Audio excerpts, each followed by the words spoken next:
हर हर Mahadev. Hi friend, मु आपणकर travel tribe मु आसଥିଲି ଆଜି ଗୋଟେ ମୋ ସାଙ୍ଗ ପାଖକୁ ଓଲ୍ଡ ଟାଉନ୍। ଆଉ ଏ ଖରା ଦେଖିକି ବିନ୍ଦୁସାଗରରେ ଆମେ ଦି ଜଣ ବସିଲୁ। ଆଉ ବିନ୍ଦୁସାଗରର ପାଣିକି ଟିକେ ମୁହଁରେ ଧୋଇ ବସିକି ଦି ସାଙ୍ଗ କଥା ହଉଥିଲୁ। ଆଉ କଣ କରିବୁ ଚାଲ ଚାଲି ଚାଲି କଥା ହବା। ତ କଥା ହଉ ହଉ ଗୋଟେ ଛୋଟିଆ ଭିଡ଼ିଓଟେ ବି ହେଇଗଲା, ଛୋଟ ବ୍ଲଗଟେ ବି ହେଇଗଲା। ଇଏ ଦେଖନ୍ତୁ ବିନ୍ଦୁସାଗର, ଆପଣ ମାନେ ତ ସବୁ ଜାଣିଥିବେ ବିନ୍ଦୁସାଗର ବିଷୟରେ। ମୁଁ ଆପଣଙ୍କୁ କଣ କହିବି, ଇଏ ଦେଖନ୍ତୁ ବହୁତ ଦଳ ହେଇଗଲାଣି ଆଉ ବହୁତ କାଚ ବୋତଲ ବି ଭିତରେ ପଡ଼ିଛି। ଆଉ ସଫା ନିଟ୍ ଆଣ୍ଡ କ୍ଲିନ୍ ସବୁବେଳେ ହେଉଛି, ଯେହେତୁ ଏଇଟା ନ୍ୟାଚୁରାଲ ଜିନିଷ ସେଠି ତ ସେ ଦଳ ଉଠି ଯାଉଛି। ଆଉ ଆମେ କଣ କରିବା, ସବୁବେଳେ କିନ୍ତୁ ଆମର ଯିଏ ସଫାସୁତୁରା କରୁଛନ୍ତି ସବୁବେଳେ। ଆଉ ଇଏ ଦେଖନ୍ତୁ ବହୁତ ପୁରୁଣା ଗୋଟେ ଗଛ, ଯୋଉଠି ଲିଙ୍ଗ ପୂଜା ପାଉଛନ୍ତି। ଆଉ ବିନ୍ଦୁସାଗର ବିଷୟରେ ମୁଁ ଆପଣଙ୍କୁ କଣ କହିବି, ଯାହା ହିଷ୍ଟ୍ରିରେ ଅଛି ଯେ ସେତେବେଳେ ଏଇଠି ସବୁ ଜଙ୍ଗଲ ଥିଲା। ଆଉ ମହାଦେବ ଆଉ ମା ପାର୍ବତୀ ଆସୁଥିଲେ।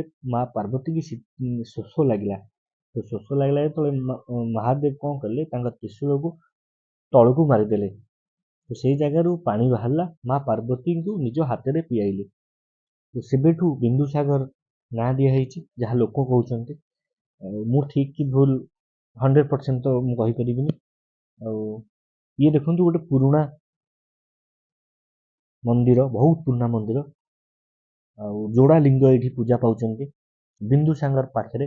ଦେଖନ୍ତୁ ଇଏ ଯୋଡ଼ା ଲିଙ୍ଗ ଯୋଉ ଆପଣ ଦେଖୁଛନ୍ତି, ଇଏ ଯୋଡ଼ା ଲିଙ୍ଗେଶ୍ୱର ବୋଲି କହୁଛନ୍ତି ଲୋକ, ସ୍ଥାନୀୟ ଲୋକ ଏଠି। ଆଉ ମହାଦେବକୁ ତ ପାଖରୁ ହଉ ଦୂରରୁ ହଉ ଯୋଉଠୁ ଦର୍ଶନ କରିବେ ମହାଦେବ ଶୁଣୁଛନ୍ତି। ବହୁତ ପୁରୁଣା ମନ୍ଦିର ଦେଖନ୍ତୁ। ଆଉ ସେବେଠୁ ବିନ୍ଦୁସାଗର ସମସ୍ତେ ଜାଣନ୍ତି ବିନ୍ଦୁସାଗର ବିଷୟରେ। ରାଜ୍ୟ ବାହାରୁ ଇଣ୍ଟରନ୍ୟାସନାଲ ସମସ୍ତେ ଆସନ୍ତି ବିନ୍ଦୁସାଗରକୁ ଦର୍ଶନ କରିବାକୁ। ଲିଙ୍ଗରାଜ ଭିତରକୁ ନ ଯାଇ ପାରୁଥିବେ, ବାହାରୁ ମୁଣ୍ଡିଆ ପାରୁଥିବେ, କିନ୍ତୁ ବିନ୍ଦୁସାଗର ବସିକି ପାଣି ଟିକେ ପିଇକି ସେ ଯାଆନ୍ତି, କି ପାଣି ମୁହଁରେ ମାରିକି ମୁଣ୍ଡିଆ ମାରିକି ଯାଆନ୍ତି। ଇଏ ଦେଖନ୍ତୁ ବିନ୍ଦୁସାଗର ବସିକି ଆମେ ଅନ୍ୟ ସବୁ ମନ୍ଦିରକୁ, ଅନନ୍ତ ବାସୁଦେବ ମନ୍ଦିରକୁ ବି ଦର୍ଶନ କରିପାରିଲୁ। ଆଉ ଲିଙ୍ଗରାଜ ମନ୍ଦିର ଭିତରକୁ ନ ଯାଇକି ବି ଆମେ ବାହାରେ ଲିଙ୍ଗରାଜ ମନ୍ଦିରକୁ ଦର୍ଶନ କରିପାରିଲୁ। ମାନେ ଆପଣ ଯଦି ବିନ୍ଦୁସାଗର କୂଳରେ ବସିବେ ତାହେଲେ ସବୁ ବହୁତ ଟାଇପ ମନ୍ଦିର ଆପଣ ଦେଖିପାରିବେ।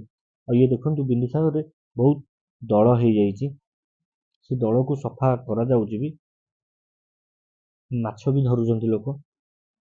ପାହାଚ ବହୁତ ସୁନ୍ଦର ଭାବରେ ବିଏମସି ଆମର କରିଦେଇଛନ୍ତି, ଲୋକ ସେଠି ବସୁଛନ୍ତି। ଆଉ ସନ୍ଧ୍ୟାବେଳେ ଲାଇଟ୍ ଆଣ୍ଡ ସାଉଣ୍ଡ ଶୋ ଗୋଟେ ହଉଛି ପାଣିରେ, ଫ୍ରିରେ ଆପଣମାନେ ବି ଆସିକି ଦେଖିପାରିବେ। ଆଉ ପାଣିଟାକୁ କେମିତି ସଫା ରଖାଯିବ ବୋଲି ପାଣିଟାକୁ ଫେର ବିନ୍ଦୁସାଗରରୁ ଉଠେଇକି ଫେର ପାଣିଟା ସଫା କରୁଛନ୍ତି, କ୍ଲିନ୍ କରୁଛନ୍ତି। ପାଣି କୁଆଡ଼େ ଯାଉନି, ସେଇଠି ରହୁଛି ଆଜ୍ଞା। ଆଉ ଭାଇ ଆମର ବସିଛନ୍ତି, ମଉସା ବି ଏପଟେ ବସିଛନ୍ତି। ଆଉ ଆହୁରି ବି ଅନେକ ଭାଇମାନେ ବସିଛନ୍ତି, ଭୋଗ ବି ତିଆରି କରୁଛନ୍ତି, ପ୍ରସାଦ ଖାଉଛନ୍ତି। ଆମକୁ ଦେଲେ, ଆମେ କହିଲୁ ନଡ଼ିଆ ଖାଇବୁ, ଆଉ କିଛି ଖାଇବୁନୁ। ଆପଣମାନେ ବାବାଙ୍କ ଭକ୍ତ, ଆମେ ବି ଭକ୍ତ। ଆପଣ ହର ହର ମହାଦେବ।